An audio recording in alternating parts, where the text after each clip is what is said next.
Vehicle manufacturer Benz South Africa is set to start producing the new model of its C-Class platform for local and export markets. Good news for the company's 3,300 workers and its component suppliers. During the past 7 years, the East London-based factory built 650,000 C-Class models, of which more than 90% were exported. The new production contract was preceded by a 10 billion rand investment in the local plant 3 years ago already. But just how does this contribute to the local economy, as there's a huge drive from the government to push the local content on locally produced vehicles up to 70%?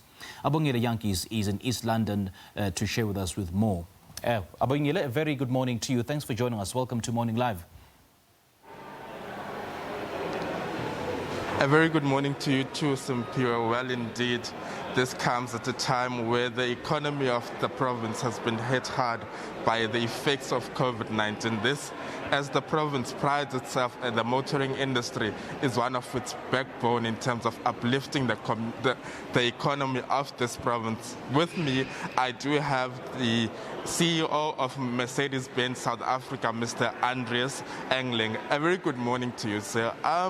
Kindly tell us about this new class. How much of local content was used in terms of this C-Class being exported now?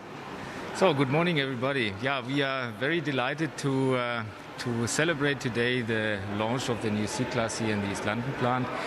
Talking a little bit about local content. Yes, we were able now to increase our local content with the 206, with the new model here significantly, and that also end up with new suppliers working for us here, mostly in the IDZ area, and that also creates a lot of new jobs here in East London, in the Eastern Cape. You also have an in-house training center where you train young people and upskilling them with skills, so that when a new C-Class comes or when a new vehicle gets to be manufactured, they are upskilled. How much of a role are you playing in that sector? So the Learning Academy we introduced more than 20 years ago. The new Learning Academy was introduced in 2016, also with support of the fund from the South African government.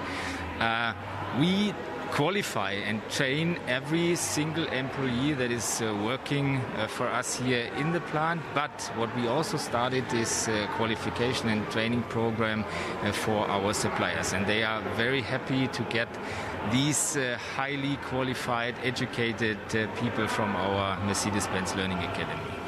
How much COVID-19 has impacted production since we have started with since COVID-19 hit our shores? A lot of production has been hit, but kindly paint us a scale of at which scale has that been to effect? So, especially in the first wave of COVID, we had to close the plant for 5 weeks here in East London. The volume in 2020 dropped significantly, so roughly by minus 30 to 40% reduction we saw last year. But looking at the moment, yes, we are officially also in the third wave. We had all the measures, or we have all the measures in place to protect our people in the plant, including also suppliers, including people coming from outside. And at the moment, we are stable, let me say it like that, and we are ready to ramp up the new model today, or latest on Monday then. How much South Africa as a whole and globally, how much interest is there from investors in the motoring industry, particularly from Germany, when it comes to South Africa and needing, let's say, parts for production for cars that needs to be exported? Look, so we are or let me say like that. So we are playing a key role in the Mercedes-Benz passenger car production network.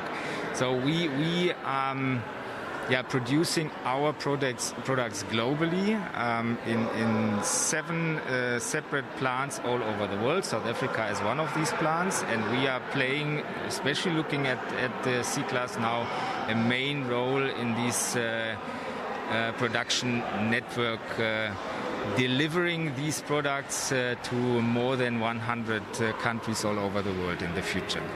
Tell us about how your corporate social investment programs that have a direct impact within communities like here in the Buffalo City area. Look, we are very close connected to our people around the plant, not only looking at our people who are working for us. We have a lot of CSR initiatives. L'Oreal's Sports Foundation is one of maybe the well-known one, but we are also doing a lot of other CSR projects, including also our employees to support these. And honestly speaking, so I worked now a few decades in Europe, and that is now my 5th year here in South Africa, but I've never seen such a committed community from our plant or from our production side supporting people who are living outside of our community. Let me say MBSA or Mercedes-Benz South Africa, let's call it our community. What challenges do you foresee with this program in terms of COVID-19, and how would you navigate them? You mean COVID-related impact we see in the CSR projects, or what do you mean? I mean that in terms of this rolling out of this program of the exportation, what challenges do you foresee, and what measures are there in place to ensure that you mitigate them? You mean mitigate the COVID pandemic, what we are doing at the moment here in the plant. So let me start with monitoring our people. We installed a live app here for our people working for us. They have to monitor themselves on a daily basis. If they feel sick or they are showing some symptoms, they directly have to go to a hospital for testing, and so that we can start quarantine the people, supporting them also with support from hospital side if necessary, and we start a process to isolate if necessary also people who are in close contact to these infected people here on our property. I thank you so much for your time, sir. You're welcome. Thank you. Well, Simpiwe, that was Andreas Engling, the CEO of Mercedes-Benz. Well, the Minister of Trade and Industry, Mr. Ibrahim Patel, will also be here to grace this event, accompanied by the Premier of the province, Oscar Mabuyane. From us here, it's back to you in studio. Abongile, great chatting to you. Thank you so much for joining us this morning. That was a reporter in the Eastern Cape, Abongile Jantjies, and he was in conversation with the Mercedes-Benz South Africa CEO with regards to the announcement that they'll be setting up a plant to produce